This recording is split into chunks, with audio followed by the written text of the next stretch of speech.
E ka pumoe o no I uoka Ha'a mohe o fo moe ka la o toka Diu whakahe gara mano ai fuga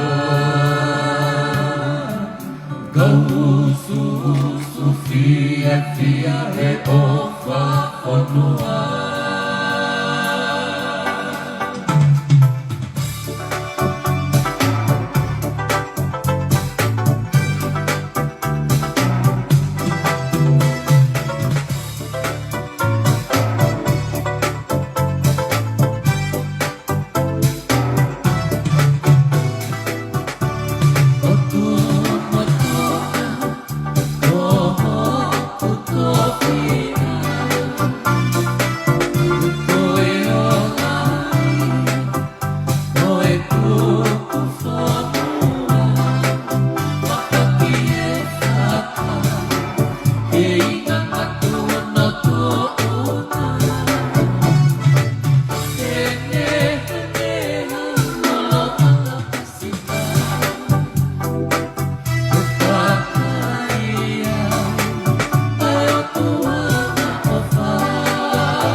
Kore peke u whakamarumaru he tala whakatapu kakato e whonua pia mo e lotu. Kai ata pe mua mo e se waniti o tua pia mo e tangata. Ke whakahoko atu e tau ki puluwawe be koe ni mati foki koe a tona kia mautolu koe aho ia koe ki wha pulu o koe ki wha usu usu au ia he koe aho malolo ia oku moe family ka tu ke te o fu machi na ui tonga he taimi koe ngai fu machi ata lalahi koe ngai fu matalango e ngai fu machi ata lango e te o fu machi ata lango ke usu usu ako fu machi ata lango he ahon pea koe kai fo ke fa usu usu au ia he ahon ka ko ahon ni ko fa usu usu au ia ko hi koe ahon ni ko fa spend time ai mo family ke he ni koe ai hoa mo fa nau pea ko ke ne afi pea mahino e saute e hoa ne PFT ke aluia ki Kens mi hoa tolo puna ki Kens o alosio ke ne fa ko tanga siria mo asen tau kemi tau tolu ia pini tau fetu tu ko mai tau framolu mo me ata weekend kemi lo to fare ta mai siria ia te ma alu madura ka ki he north side ka mere ana ko bet ko ha mo ai mo ka mere ana ka ria ko mo teti ta mai siria me he alu mami ia ta whole weekend kona pi te ke pui ata pe ko he tau no foge te ke toko to pe ko TV siria ai vai mafana sena ai mai coffee sena fufulo e ipu sena kuki ma tau breakfast te mafo i mau hapu i te maola mau gino pa alureva na fa ana toki kenso sio ke ne fa alu tu moene ngowa ya ki no fu ke na kasini ka no foto ko ta hape api ya hau ka we manatu i koe alu koe ke koe ngo matua pe alu fine motua ka tu na api he matata ka koe lu e koe fine motua mo kai la mai ke motua alu no foi na ko alu en he kai ki to foki mai pa hopo mai motua me na ki fare ko matata ai pe fine motua ia e turi muia nge motua ki ai o whakakore kore ia ke na foki mai sio mai o kurere motua ia kita sio mai kurere motua ia kita pe fine motua ai motua o kurere kita hina ton ke turi mui ma whakakore kore au ke foki angi kia lere pe motua to tulutui i he tahi o punou hifo ke loto tahi o kai lat ke fine motua o wa te ke alu te ke alu pe mai fine motua he kai ha te ke loto lahi pe ke alu pe mai fine motua he kai ha me ai fai ke tao fe ku alu pe a je motua ka ke ka alu ko winu e fu tahi ke maha hendi ke whaka ofa whangai ka e nau paku he loto tahi ka ke ka alu ko winu ai pe tahi hen ke maha ke o se whangai ka he mate heni te ke loto la he pe ke alu ka winu e tahi he ke maha ke si mate fingo ta mo e tuku bisi mo i ka he winu e tahi ke maha tangi finu mo toa pe i tuku pe a ka ufoki atu tuku pe a ke ufoki atu he ko ke i whekai muri one pe au me whekai kuka na ke inu e koe tahi o maha kai mate whanga kuka mo e muri one mo e fingo ta mo e wasu wa mo pea to si foki mai fine mo toa o whambe ke si o maa mere e tau foi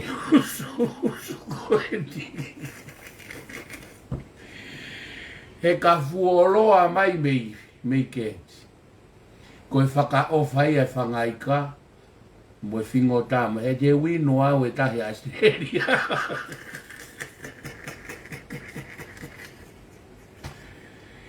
pea koe uhinga ia koe tau pulu wawe koe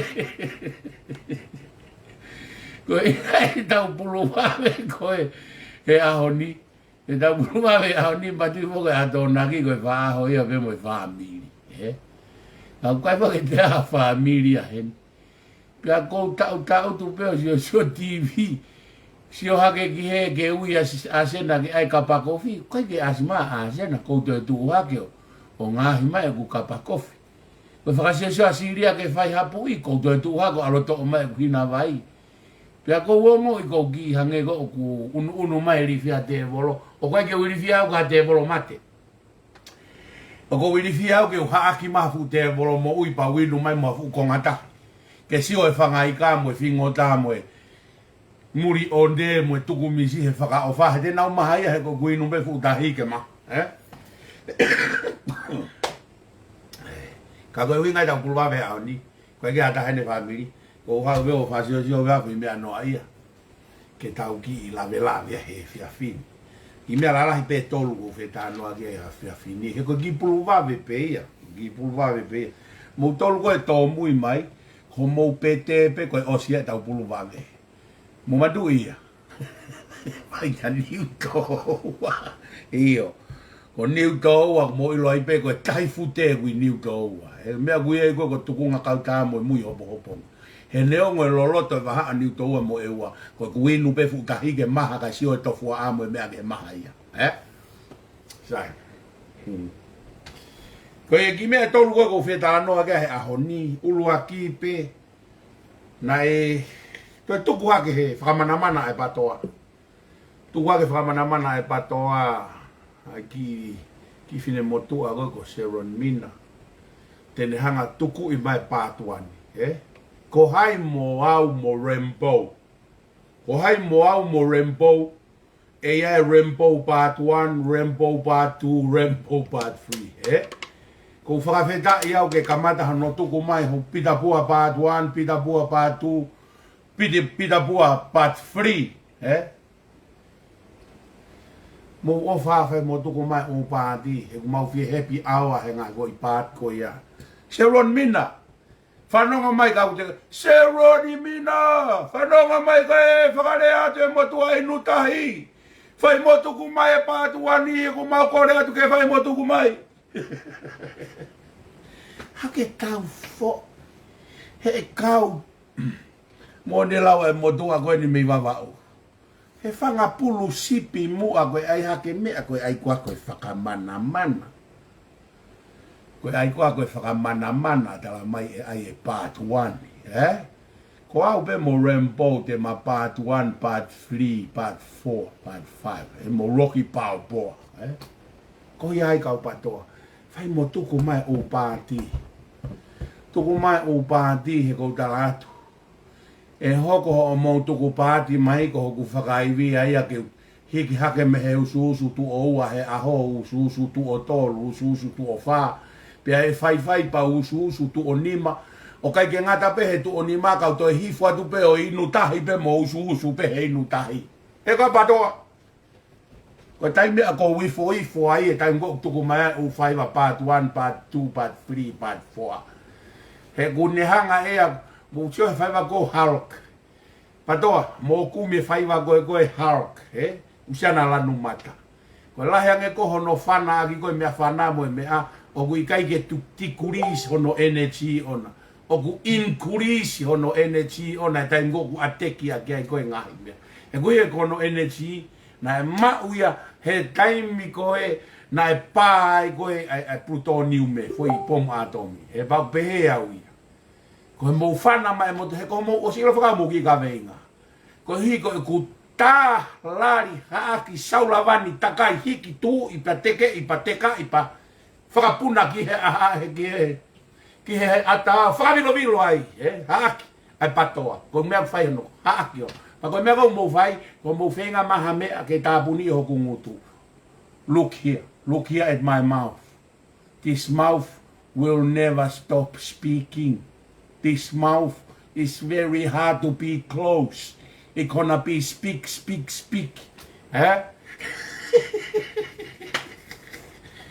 Tokua ko mo ai ko whakamana ki whakalongolong. Kalu ko mo whakamana fuolo. Mai ki he ahon. Ona mo whakakau. O ku hoko mo whanki mami o holo. Mo ui kape mo tolu hoku hingoa. Ka tupe i au ho mo ki kau sta. Tupe i hiki, tupe i haaki. Hange ha kutahiwa. Tāki he kai, hange ha yoyo. Kai homo ki o pato ki lalo ke patingi haki. Pato ki lalo ke patingi haki. O kou takai o riki au. O pato ki o lunga patingi hifu. Ko ku nafu ben mo tolu ke mo wa ke masa lai ye. Hoi au e ko wongo da ko me ke ma u wifi. Ko ia ka pato. Mo hanga mo tolu ia. O tala mai o mo whakamana mana. I need it. I really need it because I get some energy out of it. O i kai ke wiki a wia hao mo. O mo whainga mea ko ia. O ko get strength ia wia. Ko mea no wa ko wheta noa ke e whiawhini. Ko wheta la noa ki he tangata kon ko kalaf moala. Ko usio he ne ngahi viti o. Ka pau te uhangau. Whakapesete tangata whakatu ta maki ta. I tonga he tainimi i he mea koe heke. Mo e ngutu ua. E pe koe topu i tonga he tainimi ko kalafu moala. Ko kalafu moala ke he miniti e tolu noa. Tai ngo fai koe polo kalama koe miniti e tolu noa. Ko kalafu moala ke he. He kune ilo pe e ia. O ku ikai ori ia. A mama, whakaos mama. I he sipinga koe ai patoa. Pea kuriri urewa o kalafu moala ia hange hawheke. Ke na laini tatau mo whakaos mama. Koe taimi koe ku hopo ai koe kalafu moala ia koe ki he walufitu poine nima. Ko kalafu moala ke he ia kure ai. Taimi koe to e hopo ai kalafu moala ia ki he taimi koe campaign whiriwhareare ai. O lere koe mo e kautama e patoa. Koe toi kalafu moala ke he ia. Tapu pe mo koe kalafu. Kau ai hanga tonu atu. O ku ke tatau koe ko moua mo tatau. Mo e loea koe ko Nareson Tupou. Nareson Tupou mo kalafu moala whelau he koe ongo huo i patoa lo ua pe moua. Ongo huo i temo lo ua pe moua. Kou si o hifo kua toi asi hake hingoa o si fita hauri. Koe lo pe koe whangato whawhino si fita u nau tū katoa. Nai hanga e kalafu moala ue i hake lau a si fita hauri. Ki he whetuku koe kautonga koe ke kau. Koe foi ri koe ia koe foi hoi patoa au pito pe foi ria koe ia. Kono tuku hifo e puranga ko osi ki he whetuku koe ai kau hakoani. Ai kau tori ki tonga me nu sila. Sai kau ki koreki ai rewa ki foi komeni koe ia kalafi. Ko mo polo kalama koe mo whaos maama. Na ke lava ai o pehe ko ho fe tu taki mo si se fita hauri. O se fita hauri na maki i area ki mua. I he tuunga koe ni. Na maki i area ki mua koe ne o hofi au. He e kurea. Koe uhi koe taimi koe na e hau ai ki tonga koe ai si toa. Na erea mai me inu sila. E ki tamo e toke taa koe ni ko nā siri. Na erea mai a pou ke alange koe si toa ki tonga. Pou i eia koe uhi koe whakafofonga ko niwa he taimi koe tokoa koe na alofai area koe si i he si toa. Whakafofonga ko niwa koe koe hingoe masi koe whiao wakata. Kau talaka mo tole fui mea koe na ki whakatonga hai e kau tama koe ni nau whe pou waki he umea koe ni. Tapu be mo fua mo siaosi soaren. Na nau ki whakatonga hai he fo i mea koe si toa. He koe uhi ko whe ao na e alu koe o whai e area he si toa. Pea pou atu rewa nā siri. Pea mei nu sila ke fo i mea koe si toa. Sai, koe hui foke ngā ue me to tisi. Koe me to tisi o kutari ai whewhekau e kau kei ai. Pea koe foi mea na e ohofi ai au e si fita hauri. Koe uhi koe kupehe, koe foi whakatonga hai e foi ngā unu koe ia. Koe whoke koe tonga hai whoka si fita hauri. He koe foi patoa whewheka si fita hauri. Koe ne toe hu mai koe he whakamatala koe ni na e koneki koe pia mo kalafi moa la. Whekau aki moe na tukuaki e pure anga. Tukuaki e pure anga he o mai e kau tori me nusila. Me anyo ku ngalo ya si fita, ngalo ya mo whanongo mai kalafu mo si fita kau talanga mo e mea koe. O ku whaingofua e whakaanga. Whaingofua e whakaanga. Koe sata flight o ku totongi. Koe nofo koe he isolationi I tonga o ku totongi he ah. Ko New Zealand, ko Australian. Kau ka alu ki sene, mu whanongo ke mea koe whakamore. Kau ka alu ki sene, pe au whoki mai quarantine au I ha hotere. O kou to katoa me he kato ko o oku. Aho e taha whaa pe ko aho e wataha te isolationi ai. O kou totongi e au e isolationi koe a aku I New Zealand. I Australia ni pe. Koe whanua tu umaharia an Australia, ka aku totongi pe e au e ku isolationi ka pau e ave au ki ha hotere I he nausio ha situation o ku whakaama. Ngalo ia I he quote koe na e whai koe e si fita hauri, ngalo ia kalafi moala, koe foi whakamore koe hono whetuku ki tonga o ku paanga charter flight, ulua ki ia, ua o ku ikai ke totongi he kau pāsese e nau quarantini. Ai kau ngā ue o ku kuki ka nau tolu, ai hotere o ku nau nofo ai, mo ngai facility, koe mea kotoa koe o ku paanga. Ko talatu ka motolo ukai ki ha paanga fe unga, ai pure anga tonga ke tu ulu whakaanga ta facility, whaka paanga hono tauhi, o e kau isolationi tonga, to tongi mo whakapuna ne ave kau mea, o ku ikai ke iai ha tau paanga fe unga, e si fita hauri, pea mo kalafi moala, ke whai ake ngā ue koia, mo ufoi tafoki peo tuku aki e pure anga, ka kai ke mousio ki he costing, o ngā ue e whai he pure anga. Koe mea ia koe o ku tuho tuhani ai he pure anga, o ku tuho tuhani peo whakatatau. Sai, e lava ia ka pau e tuku kotoa hano toka ngā e kau ngōue, toka ngā e ngai business law kolo, toka ngā e ako, toka ngā e mo uirerei. Tau tāpuni katoa e ngai department I tonga, ka tau focus katoa pe tau pa ngai whakamore, he whetuku ho tau kakai ki tonga. I he whaunga koeni, ko e tau toe fua katoa e whakamore he tau hi isolationi lau tori tonga. O te tau makape peo whakaanga, ka kai ke tau ulaki ta utu, he kui kai ke tau kau, o ti kai ke tau nofo siofi foi whakamore. Ko Australia teren o ku tu umarie, o ku mau o mai o totongi, mau o mai o nofo hotere, kai he hotere, tau he hotere, o ku tolu afe mahalo pe whaafi. Ai totongi fui aho e taha whaa. Nai kamata mai nai totongi he pure anga. Ahoni, taki taha totongi ene isolationi. Os taki taha totongi ene isolationi. A murini o kuia e nau sirini. Kai ke fu ilongai ai New Zealand. Ko hui ko ksi ia. Ko hako ke kontineni ti, kuma puna whakasteiti. O ku tāpuni whakawhaafonua mautolu whakasteiti Australian. Pia koe mea koe whakaamu ai, ko tae ngari ia, ia koe si fita hauri, pia mo kalafu moala. Koe uhi ngā penia, ulua ki ko mo patoa, mo whanongo mai ka uri haka moa, ulua ki pe ko mo patoa, ua pe ko mo pita, ko mo whehia he pare mia ia po hiwa tuene toa. Mea lalahi e ua ku mo uhi ngā mo whehia koe he pare mia. Kako tae ngari ia uia he kai ke mo sio ke ngai kostingi, o kehe a murini pe a motonga. Koe ai ke hua ia te fulau wafe koe ni ke o nofo I fe ia.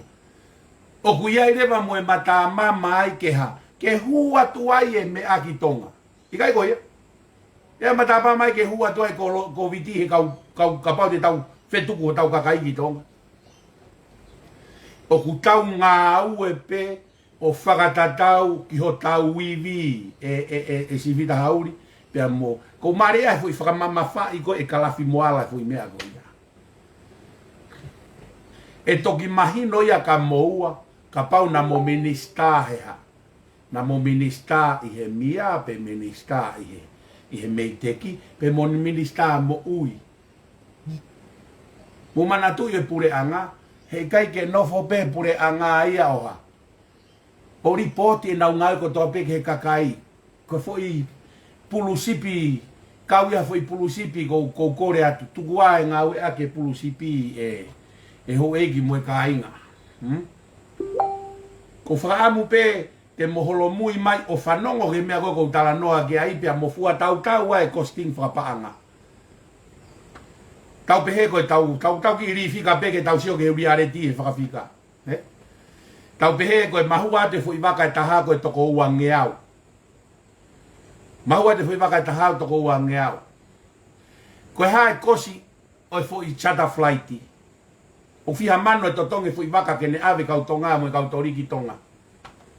Pe ku totong pe ia he kau pe, totong ia he kau wha Ka koe ave koe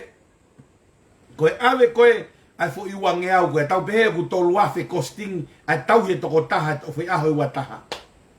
Tau pehe tolu afe. Tolu afe, tanaki ki ai o riunga ake ulang toko te au o fiha ia. Tolu kilu ia. Koe toko ua ngeau ku ono kilu ai fo iwaka e taha. Fefe, ka pau e tō ate ua ngeau mi Australia, tō hifo mo e ua ngeau mei whekon. Ua ngeau pa mei Nusila, o tauhi he pure anga. Mandui, ka pau na e totongi pe ia he kau folau e nau isolation ni, he kai ke more pure anga, whaingo fua hono laku i ki tonga. Ka kono totongi koe hono tauhi nau tolu he hotere mono whawhanga na toi ahewa ta, ka whapofua e toko totolu afe. Aia koe ono kilu e toko ua ngeau. Ono kilo e toko ua ngeau. Pato atu mo e wakan Australia to foi taha miliona ua kilu. Foi waka e taha me Nusila, foi taha waka e taha me Australia. Taha miliona ua kilu hono ai costing he foi ai soreisini pe nau tolu. Pea mou whakafuofua ki he paanga ku o simore he ai soreisini kakai got fetuku ki tonga. Fai ngofua, ko foi rea koe, fai mo fetuku ho tau kakai ki tonga. Fai mo fetuku ho tau kakai ki tonga. O koe ngahi wakai o warepe pema. O warepe ko asia e wakai e tonga. Na albi Nusila. O koe koe waka ko toa pe koe waka na e kau tori e nau alu. He whaatotongi pe he kau taha tori ia. Ai waka koe ai whakafoke e nau kau tori. Kai fua pe whakamore i tonga. Ko tala noa a koe he tauhi pe kai. O koe ke kaua e mea whakawhaito koe kosting ke hei e mea whakawhaito mo e ngai sivi mo e kau staffu koe ai pungai mo ui. Whakafofua e fo i waka pe ua. Fo i waka taha me Australia toko wangeau. Waka me Nusila toko wangeau. Tau whata ki tonga mahina Januari. Koe fo i paanga tauhi pe koe hono ai sore isini. Ai fo i toko whangeau. Koe fo i taha poini ua miliona ia. Koe mea koko talatu ai, tuko e whakaanga. Ulaki sio he ngahi enkolo kehe mo e kostingi, koe uhinga ia o kutua tuhani ai, ke whakatatau, mo tawiwi whakapaanga. Whai ngofua tala mai, o warepe ko ase wakai tonga. Mo ilo kau whaiteri hape tau pe. Ai hafo i wakai ai pure anga koe ave nau kau ngau, e pure anga Nusila, ave nau kau ngai ki tonga. Pa pune fo i wakai ai kau pure anga Nusila ki tonga. Ko foi chata flight pe pure anga Nusila, koe kame e kau tori. He pehe koe, o warepe ko ase wakai puna ki tonga. O koe pe wakai a koe waka e kau tori, pa koe pe wakai a koe alupe ngai chata flight pe a koe mea whakapure anga pe a koe ka wakai e kau tori. O koe kame eke tau oho ware e tau toko ase wakai tonga, unau tai tahpai keri hape nau tolu ia ai. Koe mea ia koe o kou pehe ai e ho egi mo e ka inga. Ki whakama uma uhifo e whakamatala. Pea oua e ai ke expose e patoa. Malo mo mautolu pea mo e tū. Ke mau o mai o sio fiatu eni. O ilo ai ai hawani. Wange usio ngebu hawani.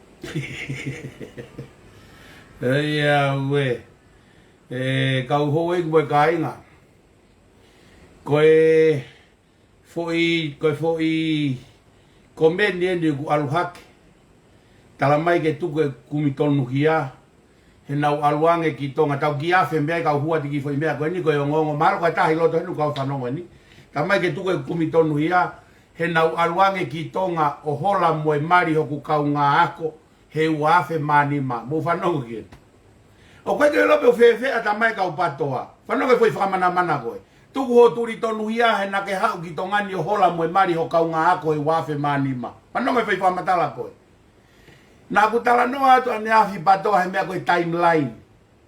Kore wafe manima. Whanongo mai ka ke kore wafe manima. Me he wafe wataha. Tau e fiha. Tau e taha ono. Koe fo iongongo koe kuke o mai. Koe fo iongongo ia he tau e taha ono historia pita pua. O koe koe lape e mahino whakaku ka mautolu patoa. Koe fo i komeni ene wahake. Tuko turi tonu hia he na walangi tonga he wafe manima o hola moe mari he kau ngā ako. Ko pita pua eni na e ui he whaife kau he wafe hongo fulu. O kuke tala noa mai ko he tua wafe manima ko e tau ene taha ono meai. Tala noa mai he tau e hongo fulu ko e na wafa e lotu. Mo wafa moa he taha patoa o ai maha fo i mea he lolo tonga e ta inimi. Historia. Ko he tama koe na e komeni, o te usio ka nge he tama koe na e komeni, po ko he tama koe na e komeni. Tama ke tuke turi tonu hia. Ilo e umea ko mo patoa mo whanongo re rei mai. Ka e to e macho ada sengo. E to e macho ada sengo. Mo whanongo re rei mai patoa. Ilo e ngā historia ko mo tānoa mai he tu au afe hongo fulu. O pita pua. Mo ni katoa ia. Alu mo e mari hoku kaunga ako. Alu mo e mari o hai. Alu atu mo fine mo tua. Alu atu mo e a. Utalabi e tainini. Mo oni katoa ia. O kai katoa e lo ia. Ka ko pita pua ia he kohiri ia. Mo ai maha fo i mea fo ki ke. Ko foloa ne tu whakatahatu mo e fu aise e patoa. Ko foi teksi eni na e toki seni mai koe. Tala mai ke tuko e turi tonu hia. Ko mea ko talatu ai patoa. Ka ai foi faiva he part 1, part 2, part 3. Me he wafe hongo fulu o fai ki mui. It's all true. It's all true. That's who am I. I he tawe hongo fulu o fai ai ki mui. Tawe wanoa, tawe tolu noa koe ku mo ui. U mea kato mo lau mai ai. Koe mo ni ko pita pua ia koe no tautu mai koe. O tautu. O kai ke turi tonu hia. Ko to e macho ata senkou. Ka ke si o rerei mai patoa mo se ron mina. U mea kato ko mo whakamatala mai. Iyo. Ko e mo ni katoa ia. Ka koe historia ia pita pua. All in the bus. Ka tu e macho ata senkou. Tu e macho ata senkou. Hokato. Ko ia i si fita hauri. Pea mo Kalaf Moala. That is an history. A mo tala noa ko ia ki he foi ai koe whakawhai ngofua ke whetuku e kakai tonga ki tonga. Mo ofa mai. Cool down. Calm lalo. Let the government run the government. Stop your mouth running. Just let your mouth running on its own direction. Let the government run their own government. Sai. Ko mea ni koe ko foki mai pia uia kia koe Kalaf Moala. Tangata, ka pate tauhanga o sivi e tangata ngutu ua taha o senturi koe ni. Mau e koe Kalaf Moala. Pate utalat pia no whakamoni. Sioko no whakamoni. Koe taimo ke polokalama e minite tolu noa pia mo filo a kau ola mo whakas maama. O kuke is ilo le rei pe koe ande kativi a yongo tama ki he patoa. Pia kuke riri urewa holanu ke moulaine mo yongo tama i he minite tolu noa. Sai, koe taimi ko kuke hopo ai koe ki he mea. Taimi ko kuke hopo ai koe ki he hange koe le tio walufitu poine ni. Ma koe mea ko tata koe tangata whatu tama ki taha koe mo ngutungutua ka taha koe mo heke lahi taha koe i senturi koe ni. Whanongo mai ka talato e mea koe. Ka tango koe ala ki he walfitu poine ni ma. Kuke os tautoli foketi e koe mea he ni minite tolu noa. O kuke tā palasia he kokusio aku ki a koe. You have a problem with the Prime Minister. O kuke fehi a pe koe he paremia. Fehi ape koe paremia. O whakatatau ki ngahi whangabatala ku ke whai. Ka ku ke ilo e mea koe koe ku palo pare mai. Sioki he, taimi koe na ke alwai ko campaigni koe moe hawani. Moe patoa. Na ke hiki e patoa hiri he. Hiki mo akirisi o hiri he. Ka ke tā palasia e paremia. He kalafi he. Pake taimi koe na ke hao e ko polo kalama koe moe minite tau noa. Pana aho ore ai he mea koe ni he aho wafaa. Wafaa pe koe maina ni. Ai maina kosi. Na ke pe ai. Patoa. Enough is enough. Na ke tau whare ia e patoa. Alu ke patoa, tau whare e paremia. Hau ke minite tau noa, tau whare e patoa. Alu ki he mea, ki he walfitu poine nima, tau whare e paremia. Ko mea ko pehe koe tangata whakatu tā maki taha koe i e senduri wani. Taha ia. Ua.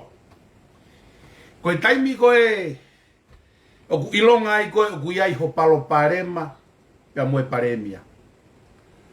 Koe uhinga he koe uluaki koe uhinga ia na ke alua i o kau i he campaigni ai patoa.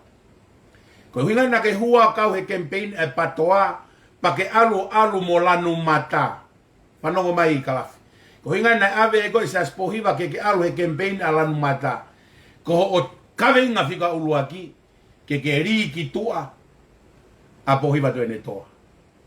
Ko kawenga na uhinga ka ke te alu ko he mea ke he ko kolomotu ape te ausi ko ia pa ke hiki pe mea nofo pe ala numata mo oho he. Ko uhinga ke mori a pohiva to ene toa ki tua e paremia. Sai. Osi e firi kalafi. Kai ke success ho fo i me fot mo ho fonga na fenga ke ri he ko ulaki muva ko ho ri ki tua he firi fare area. Osi ho fenga he firi fare area mo kau mo patoa ke ri a pohiva ki tua not successful. Kai ke success ho foi fenga koe ke ri koe ki mua ki tua. O te mo te kore o machuata lango, o te mo te kore o machuata lango.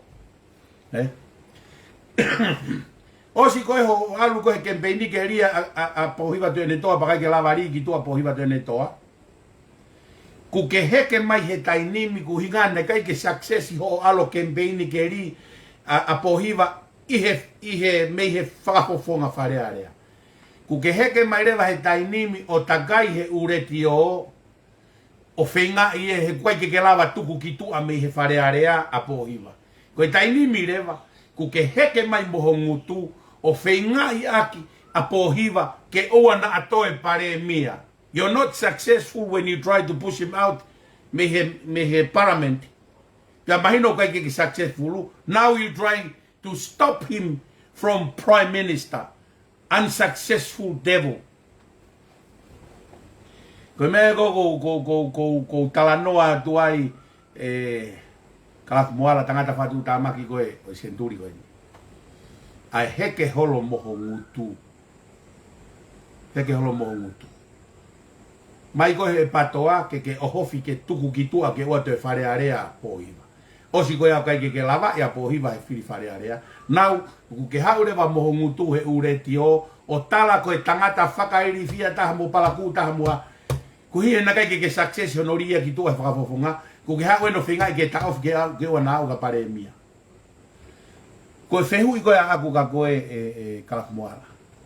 Pea ka pare mia rewa a pohiva tui hone toa. What are you gonna do next? What are you gonna do next? Unsuccess, you have not tried to push him out in me whare area.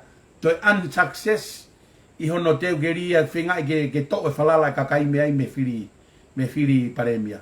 Tala mea nge ka te au. Ka toe whiri o pare mia a pohiva. What next? What is your next move? Koe harewa ho'o toe unu e whai. Tangata whai ri fia koe. Na ke mantu pe na ke tohi mai ka te au o whakamalo mai whai polo kalama. He na ke osirea ki mua ke pure anga mo e kau taklo tu ke mea koni ko whai.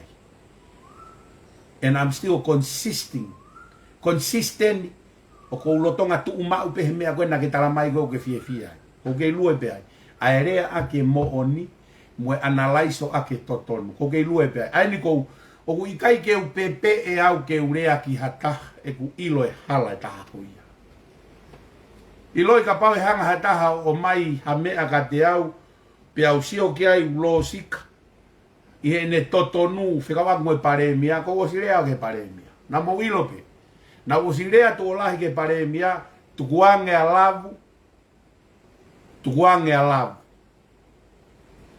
ko e uhi ku kamata ke to e falala e kauseni are mo ho e ki me iai he ku falala ia ki alavu ka ria ki e ne ka minista mo mea na kai ke te kai ke to fia tau fare a kala to fia ure au ke paremia mea ko ku hala e paremia ko ure ai au ia ke paremia mea ko ke tanu hala ko ke tu ia ia ki ai ko tu ofia whakamatala ko tanu hala mo no advance mo uhinga whaka infrastructure whaka padseti whaka fika ko whamatala tanu hala nai mea ko ke mula mo to convince au ko fine pe au ko un solution mo ko calculate pe au ko sio pe au me enkol ke ula mo mai mo tol ha mea ke sio ki ai hange ko mea ko ni hange ko mea ko ni o kua fe paremia ke fare alamu nau tu iau ki ai sio au pau tu iau ki ai pau hanga reva o orea he polo kalamu mo mai ha mea ke ilo i koe mo on ilo na whatata ke ni kalafi na ke tala mai na ai koe interest koe ha conflict of interest pia na talatu he paremia ka koe ka mea koe conflict of interest ko mea ya ko ya io pe ia pe ikai conflict of interest o hange ko tari ko e paremia it can be io it can be ika e ka pau te tau foki e tau toluia na e fai pe e 5 star ia nga ue ko e lotonga administra ambisi sika i he ha i he infrastructure tanu hala mai pe ka taha misisika ka minister misisika occupational of interest ia ko hi na mai pe pitia ki nga we o mau he ka taha ko misisika me ko ka taha ko na on be misisika ko tau lau marie pe o tau tolu ka pau ku ya ka taha to ko o pohiva tu ene toa pe piti mai ka taha pohiva tu ene toa pe ko na u me a ku ma ataha ko tu ya ko ke conflict of interest here I don't believe o conflict of interest here ka pau ko piti ai to ko o pohiva ma ko foi kau ya foi whakamatala ia a au ko o pehe kau ya ta falala anga ko o pohiva tu ene toa o ka tangata uia kalaf moala o ku convince ngofua whakatatau mo ngai whakamatala ko fai social media te kai kia hau fui whakamatala au ho ngai tuku aki ulu aki koe ke mai koha evitasi o whakapepa ke whakamoni ua wai ngai whakamatala au ia tatui ke pe tau ai ke conflict of interest ko hinga ia koe e paremia ka pau hau hono toko wao na emo ne kautaha o koe maa taha ia peha ria ke maa taha e se ivia e paanga pure anga kai mai kautaha koe ko hui koe conflict of interest ko hui kono toko ua I don't believe in conflict of interest mo ne paremia ia ko tau ki fonua o tau tolo fusi si pango ia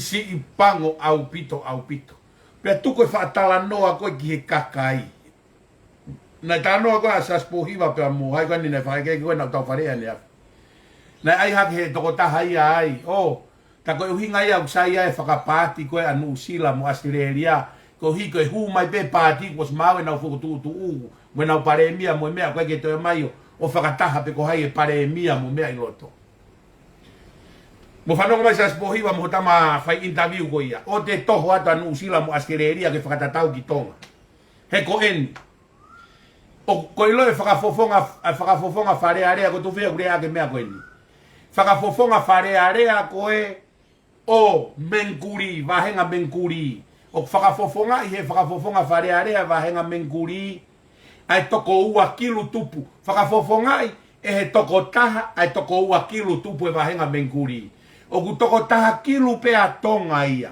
whakafofongai he toko taha fitu ai toko taha kilu a tonga Kai whakafofonga i he toko taha inu usila ai toko ua kilu. Whanongo mai saspohiwa mo ki tama whai whakaeke koe a koe.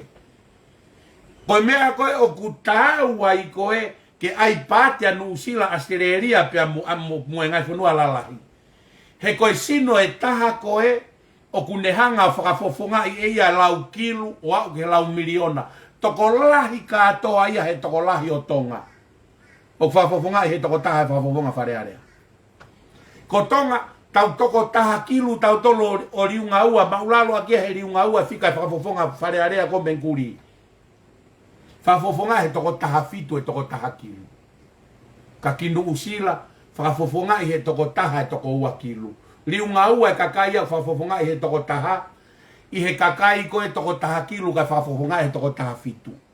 Tuko e whaatala noa o ai pāti hange ko ndu usila, he ku whakafofonga i he toko taha i e toko ua kilu, toko lahi katoa i tonga. O au ke he toko whafofonga he toko taha e miliona. Toko taha whafofonga parearea, whafofonga e miliona. O e whaatoho atu e whakapāti a muri, he whakafofonga he toko taha e lau miliona. Ko tonga ia, ko toko taha fitu whafonga e toko taha kilu, o kau ia whakaori au pito ke tau ai lau pāti. Tau fe unga pe tau tolu e ki sistemi o kulotonga rere ai e whonua. Tau fe unga pe tau tolu e ki sistemi o kulotonga rere e whonua. Whinga ke kirikia ke atamai e tonga. Tuko e ai whakatatau he kukai ke ofi ofi. Ai toko lahi e kakai whafofonga he whafofonga e taha i murini. I he whakafofonga e toko taha fitu e ki toko taha kilu i tonga. Koe mea kou tau whinga i pe. Ke tau ai pe ki sistemi ko whenga ko tau tunga paanga mo toko lahe kakai. Alo e ke toko lahe ange tau kau whakafofonga e tau te toko lahe katoe kakai ko tonga. Na whenga ke toko hiwa pe sayang pe sistemi mo tua ai. Sai ko iai, ko kore atu ki a galap moala. Ko mea ia te tapato pato pe tau ai he polo kalama. I he kaweinga koe ku ke whai. Aho o hofi, ai pare mia pesinolo, ko uhi ko ho ta e loto mo o fehi a he sino e pare mia. Mo ne ngahi uhinga. Te ki hau ko to mai ho whaka uhinga ki he rea e pare mia mo ne whaka uhinga. Ka koutui ko e whaka uhinga e pare mia mo e mea na ne rea aki. Nothing to be gained for himself, it's all for the best of the country. Ko mea ko rea ke pare mia mo e mea whai he pare mia, o whai he pare mia ki he lelei whakaluku fua ki he whonua. Ko mea kune rea ki koe ke nai a kumi hane pesi no Kenya. Kune whai, koe lelei whakaluku fua ki he whonua. Ko iai ka moala, I'll be in your face. He tau lelele rea tu koe nge whiri pare mia. He ko osi ila uia ko intensi ni he tainimi ke ri e pare mia ki tu me he whiri pare mia. I'll be in your face ke talue ai ke whiri pare mia ke atafa. Sai, ko tanoa koe atafa, whakaosi aki e kususu e ahoni. O vare si o hifo ko toko ua koe ni ko whinau vare loto poha. Whinau vare loto poha. Mo whanongo ke foi whakana whala koe ni ko mea koko talatu ai patoa. Ai pia whakasi isi e mea koe ngari vare mo e tae ilo. Mo whanongo mai kau talatu e mea koe ni. Ko foi whakana whala koe na whai koe ni e whinau vare loto poha. Koe ne pehe e whinau vare. Ku mahino mai uhinga ku toloi e whiripare mia. Toloi e whiripare mia koe uhi o ku tok whain auti he e tui ki muini. Whaun auti he e tui ki muini o ku toe kau pe a pohiwa tu ene toa he whiripare mia pe a ku whain koe mea ku toloi e whiripare mia. Kau gire atu ai pe whinau vare loto poha. Koe mea ko tala atu ai ke tuko e whanongo tala noa he whaikawa mo inu pia. He ku ilonga he taimi ko tala mai ko e tala ang he fo i manupuna. Ko e te tui ko e ke he vare ai fo i vare, ke vare ko e fo i manupuna. O ku te toe vare ngangau ange kita na e tui ke he lau ko e fo i manupuna vare.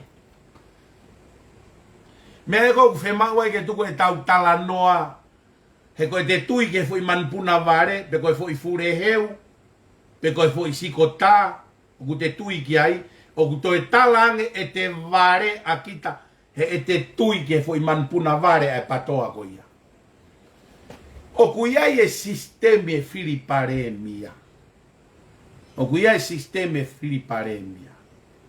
Pa koe sisteme ne filiparemia mu whanongo mai patoa ke mu mama ka tukoe pare kua. Whakahela, mwelunga more iwi. E kua o rea atu ke poto aha mou vare. E whakahino hino peho. E osi hoku poto he rea ya mou tolu kakai ke tua poto ke rea ke whanau. E toe peo vare kua ke urea ko whanau. E more o kuivi he rea te whakavare kukua ko mou tolu.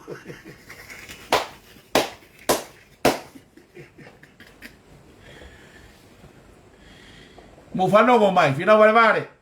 Foi manpuna vare kua, moe patoa. Koe whiri pare mia, o kuiai e aho ku whakotuu mai he pure anga, ke whakotuu ange ngā hihingoa. Pea wike ua me he aho koe whakotuu e ngā hihingoa koe kau kantiteit pare mia, foi wike ua me iai, e toki whaia e whiri pare mia. Sai. Koe aho uluaki o ti se ma, na e whakaava mai ai, ke kamata hono whakotu uange, ko hai e nominate, koe kau kandidate whiri pare mia aia. Koe sistemia whiri pare mia, whanongo mai kau patoa kau whainoino. Aho uluaki o ti se ma, na e omia i e tohi, o whakaatārewa ke kamata hono whakotu uange he kau wharea rea mo e hou eiki, ko hai e kau kandidate ke whiri wharea verea. Pea mei he aho uluaki o ke aho o ti se ma ke aho taha wha. Koe aho taha wha o ti se ma, koe aho ia kua whakotu i he pure anga, koe aho ia e toki whai ai ai whiri paremia. Koe sistemia o whai ake whiri paremia. O kui kai ke toloi e whiri paremia. O ku toki whai e whiri paremia, mo whanongo mai vare kua, manpuna vare kua, mo e kau whanongo vare kua. Mo toki whai e whiri paremia, he aho taha wha o ti se ma. Ku ose o mai e tohi ai pure anga, koe aho uluako ti se ma, te mo kamata ai ho mo whokotu mai ai kakai, ke nau kanditeiti ke whiri paremia. I he aho wha o ti se ma, e whai ai ai whiri o e paremia o e whonua. Koe whaunga ia koe whai ake whiri paremia. Ke tolo e whiri paremia, te kau kota wau ke aho taha wha. Koe mea ko kutalatu koe, ke tuku e vare kua. Pea tala ki he fure heu, pea tala ki he sikota, ke tuku e o mai o whakamove te holo, ai sikota mo e fure heu, ki he kau kai peku o si atamai sikota, mo atamai fure heu. Pea koe mea ko tau longo ai, koe mea ko whakahela ai, he osi atu hoku vare kua, oku na eke ako ia ke whanau vare kua, hono ako ia homo vare kua, mo e whakahela.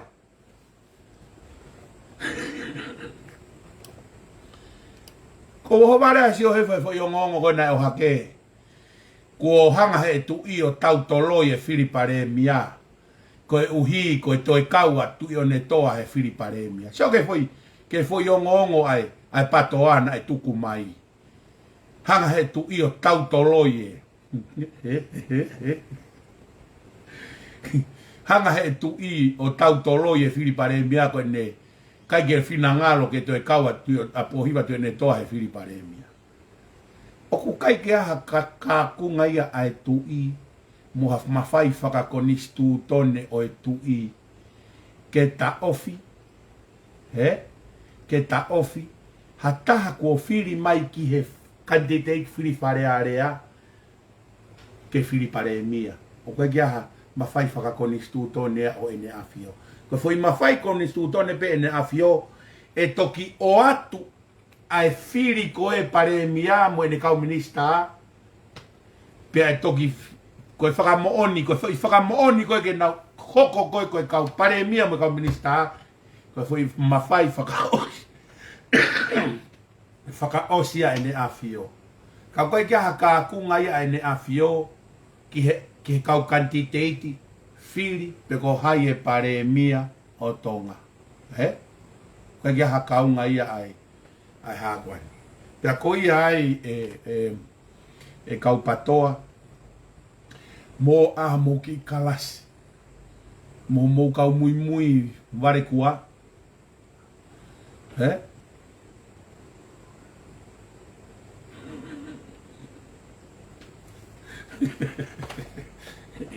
Kau mui vare kua. Whanonga mai. O whakahela. E osi o vare kua. No ako naki ako mo vare kua. Taka ke hawa tahana alo ako re reike ako naki mo dolo kai wate reka lalo wafu. Ke hawa reka lalo wafu o mo e tau tantanu o whakamama ho mo fure heu mo sikota. Koe tokua koe mau foi o ngongo me foi manpuna. Koe foi whakamatalai. Ko mau mai foi o ngongo me he foi manpuna. Koe uhinga ku tau tolo ia e Filipare mia. Koe uhi koe kaike finangalo e tui. Ai toi kau a pohiva tu ene toa e kau candidate fili pare mia. Kataki ko si tuku mai toi tuuni ai pure anga. Koe aho ulua ko ti semana e whakangofu ai ke whakotu at ko hai una uloto ke Filipare mia. E toki fai e Filipare mia i he aho tahafa o ti sema. O kuhoko e aho tahafa ti sema a feia. O se wike kaha u. Aho tu site. O se wike kaha u. Aho tawhai. Whanongo mai patoa. O ku ikai ke tau toloi. Ai. Fili e pare mia. Koe aho e toki whaia e fili e pare mia. E toki whaia e aho tu site. Osi o sa i. Ai. U i ka e. Ka aha a u. Ai ko uhinga ia e fui spela ko ia. O toki whai e Filipare mia a tonga. O toki whai e Filipare mia a tonga. I he tu site. O se wike kaha u. Ko foi ongo me fure heu mo sikota. O tala mai o ku tau toloi e Filipare mia. Tau toloi ho nau ngeri. Ko e uhi.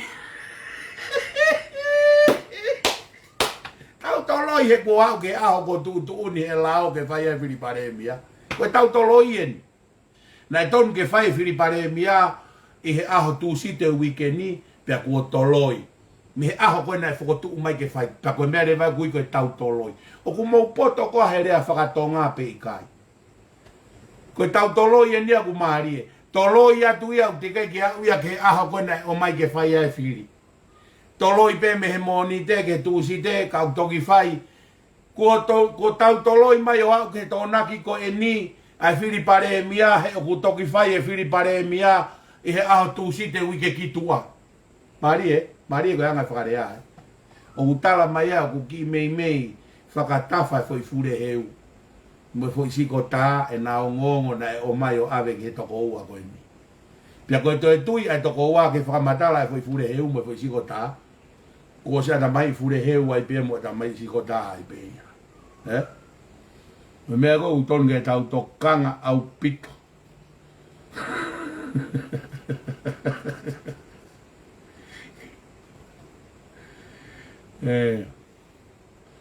Koe ki mea pe tolu na o whaamu ke utalatu koe aho ni. Ko hai tama koe na e huma ena kai kaila mai ke tuke turi tonu hia.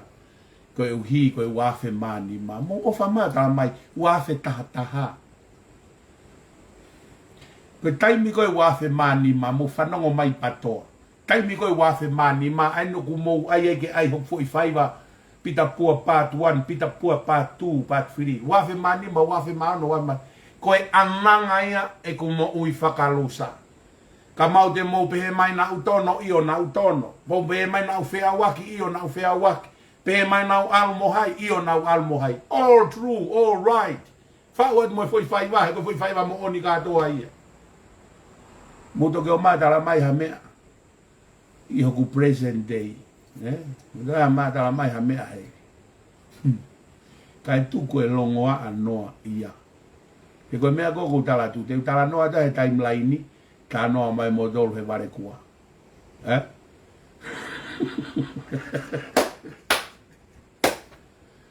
Tonga! Te teo Filipare mia. Manatu i mau pe vesi na kulawa tu koe he. Sa me tolu vesta hawa. Ka pau ia pure anga te nau fili ke o tua ake a Sihova.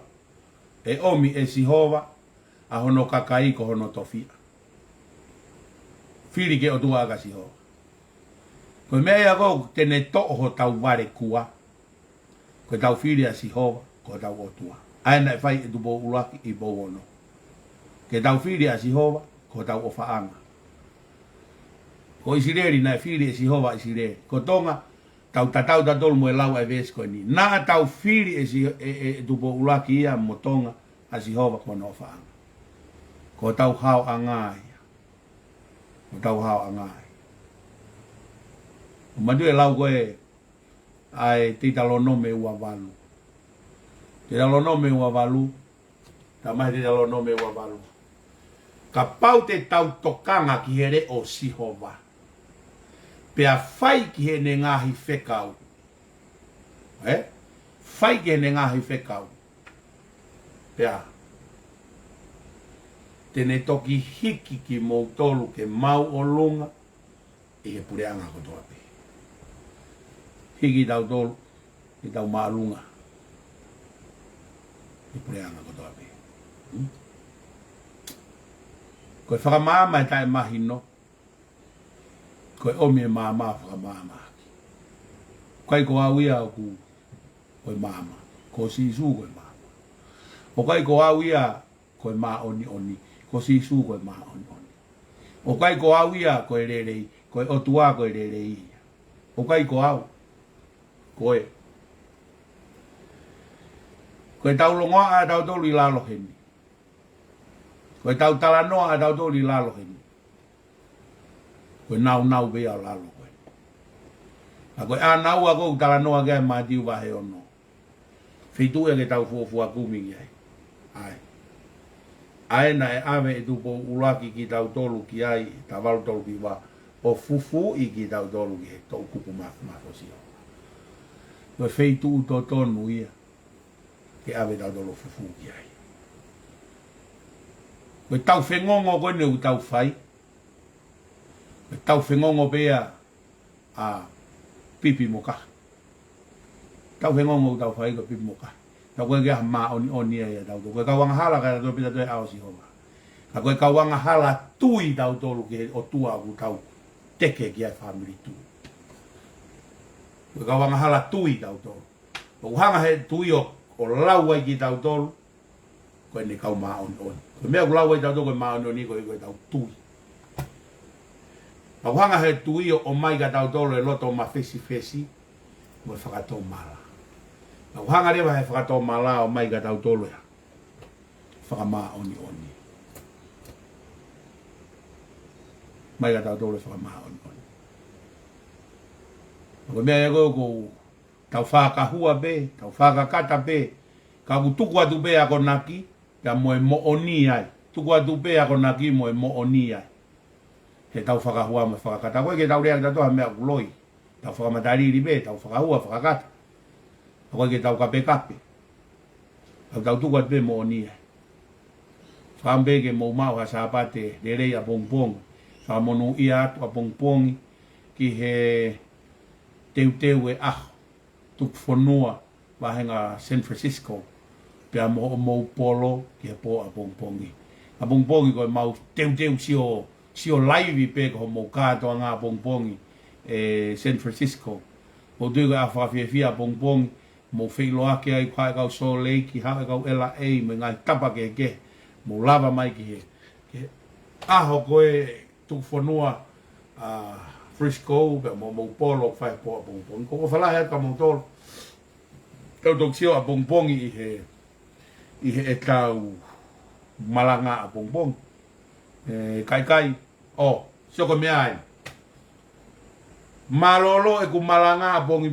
Tau malanga katoa pe ki a havirimone a pongi. Fefeia. Ko whakawhei katoa ki tau tolu Tonga, New Zealand, Australia. Tau whanongo laivi katoa ki he malanga a havirimone a pongi. Aia koe taimi hengi a mautolu. Koe tau malanga a pongi. tau malanga taha katoa ai ngalu o pe ki malanga havini mone ai whamana te tuk whanua ai waha whanua Frisco ke tau whakaosi na koe kereso tau eiko si sukalaisi o whae o tua koe tamai whio he lau maari ma oni ke nofo ia dek maudolo o nā hiki kai whai bo tai ngata amen ko o whalahe atu ka maudolo whamore more atu ka pau ea hataha pu si i